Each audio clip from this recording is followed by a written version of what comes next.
So you've already heard me rant about the background shorthand property and how I recommend you do not use it. And there's a couple of reasons I think that you should not use it. It just creates confusion for people because there's mixed implementation for one. And so different sources say different things about the order in which certain things should be included and or listed. And so you have like in your tools and the documentation, right, kind of gives you errors, or browsers might interpret it differently. And then two, there's a lot to the background CSS properties, right? You can set the color, you can set the image, and then you have a bunch of CSS properties to influence the image. And I think it's just better to list them out. So again, being clear as opposed to clever and going for code which is readable, I highly recommend that. Put in a few more lines of code, and that's just going to be better for everyone, because even an experienced developer will look at background and be like, yeah, what's that piece doing right there? If it's the shorthand property.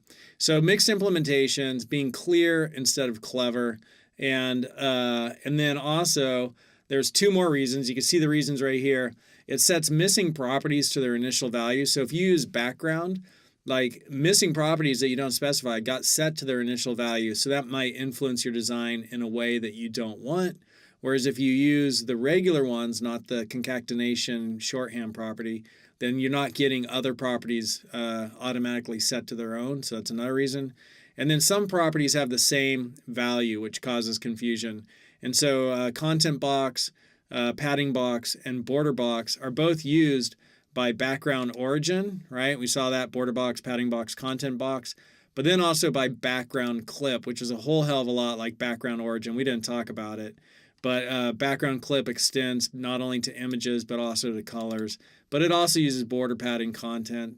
And so I think it's just good to be explicit. It's a lot less confusing. There's not mixed implementation. So use the individual properties. Don't use the shorthand properties. That said, here's a little description of the background shorthand property and what it does. And then I put together this little page that just kind of implements it. And I'm going to teach you a little bit about EBNF, which is extended Bacchus NOR form. And so that's just a notation that's used to kind of like document how does computer code work. And so these are like ORs. These are like, you can include this like user input here, and additionally you could also include this, that kind of a thing. But here it's basically saying image, position, size. And so that's the order that the documentation is saying that you should put this stuff in. And that comes here from MDN summary on the background property. If you scroll down, you have a formal syntax, which is this crazy looking stuff. And I'm not going to encourage you to learn this, because if you get into computers at some point, you'll learn BNF and eBNF. But until then, screw it. All right. So, but that's just saying, hey, these are the specified orders. And you can remember it with a stupid acronym. I pray soon regular apples become beautifully common. I just made that up, whatever. I was trying to make some kind of phrase. And, but why? Why remember all that crap? So you can be clever and concise. It's not going to impact your performance that much to justify, right, not being more clear and explicit and not having stuff automatically set for you at their default value that you don't want set at the default value. So use these individual ones. Don't use the shorthand property. So you could see Stack Overflow. There's an article that talks about how screwed up background is and the shorthand property. And the last thing I want to do is I just want to show you encode some of that implementation where it's confusing. So based upon what I just said, I would even, stick with not using background shorthand for color. And I would just use background-color whenever you need color. So I thought that this had the example, but I'm looking for it. I've got a bunch of different backgrounds here. And, oh, here we go. That's what I'm looking for. So here's background set to, just do a color. And I did an RGBA. And so I'm backing up a little bit, and I'm saying don't use the background shorthand property. And so that background color there is that light blue, right, on this page.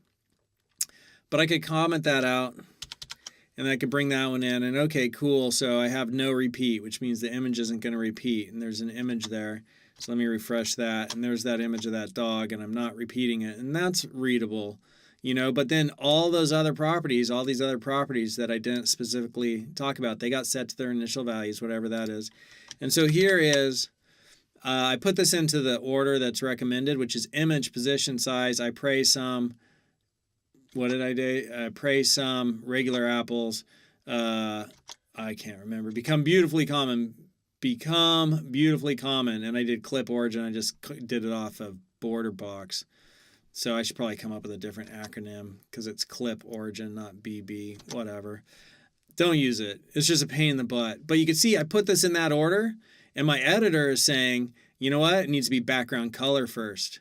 And then it needs to be background images, repeat, attachment, right? So repeat, attachment, position. Then position is next. And it doesn't say anything about clip or origin. And position's not up front. So my editors implemented it differently than the documentation is saying it should be. All right, so that's a whole hell of a lot about background, but I'm taking the time to tell it to you, background, the shorthand property, because I need you to be armed and ready to justify yourself when you talk to other people and they say, oh, use background property, background shorthand property, it's better. You should always use shorthand property. You should say, no, you shouldn't. Background property sucks. The shorthand, there's mixed implementations. It's clever instead of clear. It's just clear. And it automatically implements defaults for you, which could screw things up and you didn't know you set those properties. So you should never use the background shorthand property. The background shorthand property is crap. So now you could say that. And people will be like, damn, you know what you're talking about. All right. That's that. That's the background shorthand property. I'm going to give you some hands-on exercises in the next video and then do a little bit of review. And then forwards and onwards, we're going to be continuing to kill it. We're killing it. You're getting a super strong foundation. This is the best HTML, CSS, web dev, learning how to do web programming course in the entire world. Without a doubt, without hesitation, without reservation, I say that. Because everybody else is going to teach you some sort of bullcrap library or framework. And I've looked at a lot of stuff. I teach this stuff. I look to see what's the best resource for students. And until now, there hasn't been one I've been happy with. But this is the one I'm happy with. No surprise, right? I'm creating it. I'm building it the way I want it. I strongly believe in the fundamentals. I'm a fundamentalist. So, all right, forwards and onwards, let's do the review, and then it's going to be a surprise, man. I'm building it as we go, and we'll see what's next. I got SVG coming up. That's going to be awesome. You're going to love it. SVG is worth the price of the course alone. Look at all those files, and you really need somebody to break it down for you with SVG because there's like a whole briar patch of information about SVG, but if you know the path through, it's painless. Or it's not very painful. It's pretty easy. It takes a little bit of effort, but it's still pretty easy. See you then.